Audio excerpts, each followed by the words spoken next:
Doctor Aafia Siddiqui, हमारी बहन, हमारी इज़्ज़त। 2003 में डॉक्टर आफिया सिद्दीकी को उनके अपने ही मुल्क पाकिस्तान से अगवा करके यूएसए ले जाया गया और वहाँ उनके ऊपर बग़ैर किसी सबूत के 9/11 के वाक़े की वजह से दहशतगर्दी का मुकदमा चलाया और उनको जेल में डाल दिया। न्यूज़ के मुताबिक डॉक्टर आफिया सिद्दीकी इस वक्त यूएसए की एक जेल में है जहां हर रोज़ उनके ऊपर तशद्दुद किया जाता है। ये तस्वीर है उनकी जेल में जाने से पहले की और ये तस्वीर है उनकी अभी की। आप खुद देख सकते हैं कि जेल में किए जाने वाले तशद्दुद ने उनकी क्या हालत कर दी है। वो पिछले 20 साल से जेल में है, लेकिन किसी को क्या फ़र्क पड़ता है। आज तक किसी एक लीडर ने भी उनकी आज़ादी के लिए कुछ नहीं किया। वो जेल में मरती हैं तो उनको मरने दो, हमें क्या फ़र्क पड़ता है। और फ़र्क पड़ेगा भी कैसे, क्योंकि वो हमारी बहन बेटी नहीं है ना।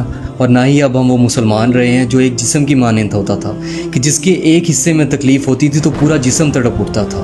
वो एक ऐसी सच्ची मुसलमान है जो कि जेल में रहकर भी इस्लाम के लिए लड़ रही हैं। उनके सामने कुरान रखा जाता है और उनसे कहा जाता है कि इसके ऊपर से चल कर गुजरें, और जब वो मना कर देती हैं तो उनके ऊपर इस किस्म से तशद्दुद किया जाता है कि उनकी चीखें सुनकर साथ की जेल वाले लोग भी खौफजदा हो जाते हैं। लेकिन किसी को क्या फ़र्क पड़ता है। ज़रा सोचिए कि अगर रोज़े क़यामत अल्लाह ताला ने आपसे पूछा कि बताओ तुमने अपनी बहन, अपनी बेटी, इस्लाम की शहज़ादी डॉक्टर आफिया सिद्दीकी की आज़ादी के लिए क्या किया था, तो क्या जवाब देंगे। ये एक छोटा सा क्लिप है जिसमें डॉक्टर आफिया सिद्दीकी की बहन उस ख्वाब के बारे में बता रही हैं कि जो डॉक्टर आफिया सिद्दीकी ने जेल में रहते हुए अपनी वालदा को सुनाया था। मैं अपनी वालदा के साथ आफिया की आखिरी गुफ्तगू, आफिया ने अपना एक ख्वाब सुनाया अम्मी से उसने कहा ये आखिरी फोन कॉल है जो हमारे आफिया से हुई है, उसके बाद आफिया से हमारी बात नहीं हुई है। उसने ये कहा कि अम्मी जान, मैंने नबी करीम सल्लल्लाहु अलैहि वसल्लम को अपने ख्वाब में देखा रात को।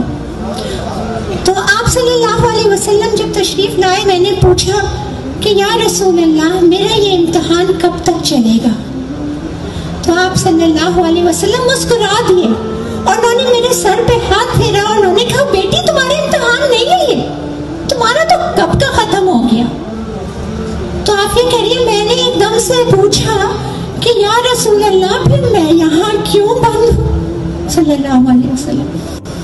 तो आप सल्लल्लाहु अलैहि वसल्लम की आंखें नम हो गई, उनके आंसू थे आंखों में और आहिस्ता से बोले, और आफिया रोने लगी थी उस वक्त और बोली मैंने क्यों ये सवाल कर लिया। मगर आका सल्लल्लाहु अलैहि वसल्लम का जवाब सुन लीजिए, जिससे उनकी आंखों में आंसू थे, और वो जवाब ये था कि बेटी ये उम्मत का इम्तिहान है, ये उम्मत का इम्तिहान है।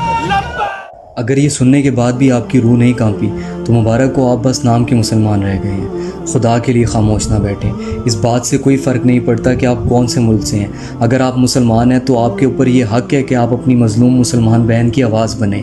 हर सोशल मीडिया प्लेटफॉर्म के ऊपर उनकी तस्वीर पोस्ट करें और नीचे हैशटैग यूज़ करें रिलीज़ डॉक्टर आफिया सिद्दीकी। अगर ये करते हुए आपको शर्म आती है, ये नहीं कर सकते आप, तो इस वीडियो को जितना ज़्यादा हो सके शेयर करें, ताकि रोज़े क़यामत अगर आपसे ये सवाल पूछ लिया जाए कि बताओ तुमने अपनी बहन, अपनी बेटी आफिया के लिए क्या किया था, तो तुम्हारे पास देने के लिए कोई जवाब तो हो।